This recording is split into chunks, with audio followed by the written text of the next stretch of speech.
আরে এই ছেলে তুমি কে? আরে আরে তুই ওকেও থাপ্পড় দিলি, কিন্তু কেন? আরে তুমি আবার ওকে থাপ্পড় দিলে?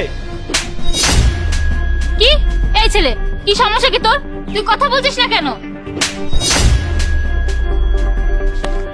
আরে বুঝলাম না, ছেলেটা কি পাগল টাগল নাকি? আরে তুমি ঠিকই বলেছো, ছেলেটা মনে হয় আসলে একটা পাগল। তা না হলে আমাদেরকে এতগুলো মারলো, তারপর আবার এতগুলো টাকা দিয়ে চলে গেল। আচ্ছা, আশেপাশে তো কেউ নেই, যখন কেউ দেখেনি তাহলে টাকাগুলো আমরা আমাদের কাছে রেখে দিই। থাপ্পড়ের বদলে যদি এতগুলো টাকা পাওয়া যায় তাহলে খারাপ কিসের? আচ্ছা, তোমার কি মাথা খারাপ হয়ে গেছে? ঠিক আছে, আমাদের এতগুলো মারলো, আবার টাকাও দিয়ে গেল, আর আমাদের মারতে তো কেউ দেখেও নি। তুমি এক কাজ করো, টাকাগুলো তোমার পার্সে রেখে দাও। হ্যাঁ ঠিকই বলেছো, এটাই করি। আর শোনো, তুমি না মার্কেটে একটা ড্রেস পছন্দ করেছো, চলো আজ ওই ড্রেসটা আমি তোমাকে কিনে দেবো। সত্যি বলছো? ঠিক আছে চলো। হ্যাঁ চলো। আরে আমার ব্যাগ নিয়ে গেল। আরে তুমি কি বলছো? তাড়াতাড়ি আমার সাথে আসো। আরে এই দাঁড়াও, আমার ব্যাগ দিয়ে যাও। এই তুমি তাড়াতাড়ি এসো। আরে এটা তোমার ব্যাগ না? হ্যাঁ হ্যাঁ, এটা আমার ব্যাগ। দেখো তো সবকিছু ঠিক আছে কিনা। হ্যাঁ হ্যাঁ, সবকিছু ঠিকই আছে। কিন্তু ছেলেটা এখানে কেন রাখলো ব্যাগ? সেটা আমি বলছি। আরে এটা সেই ছেলেটা না একটু আগে যে আমাদেরকে মারলো? হ্যাঁ ওই ছেলেটাই তো। হ্যাঁ আমি সেই ছেলেটা। তখনকার থাপ্পড় মনে হয় কম হয়ে গেছে, তাই আপনাদেরকে আরো কিছু থাপ্পড় দেওয়ার দরকার। এই বেয়াদব ছেলে, তুই কি বলতে চাস? হ্যাঁ আমি বলতে চাই, কিছুক্ষণ আগে এই মানুষটার সাথে আপনারা যা করেছেন সেটা কি ঠিক করেছেন? তার মানে কি বলতে চাচ্ছ তুমি? আমি তো কিছুই বুঝতে পারছি না। আমি কি বলতে চাচ্ছি তাহলে শুনুন। সারাদিন ভালোই কাটলো তাই না? হ্যাঁ তুমি ঠিকই বলেছো, আজ কিন্তু ও ভাই, ও বোন, আমাকে কিছু টাকা দাও গো। আমি আজকে সারাদিন কিছু খাইনি, আমার কাছে টাকা পয়সা নাই, দাও। আচ্ছা ভাইয়া, আপনার বাসা কোথায়?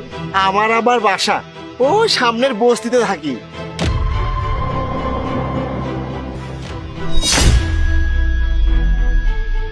আপনি কি সবসময় এখানেই বসেন? হ্যাঁ হ্যাঁ, আমি এখানেই বসি। আপনার বাসায় কি কেউ নাই? না গো বোন, আমার কেউ নেই। আপনি একাই? হ্যাঁ বোন, আমি একাই।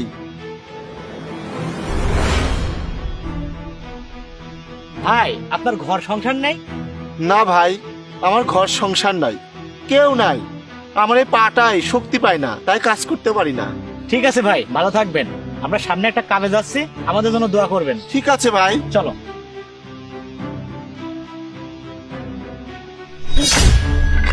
আমার টাকা, আমার টাকা কি হলো? শুনলেন তো এখন সব।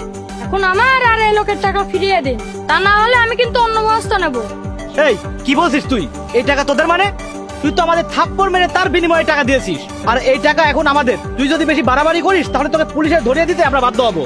এই চুপ করেন, তোরের মায়ের বড় গলা। আপনারা দোষ করেছেন আর আমাকে পুলিশে দিবেন? আমাকে পুলিশের ভয় দেখাচ্ছেন না?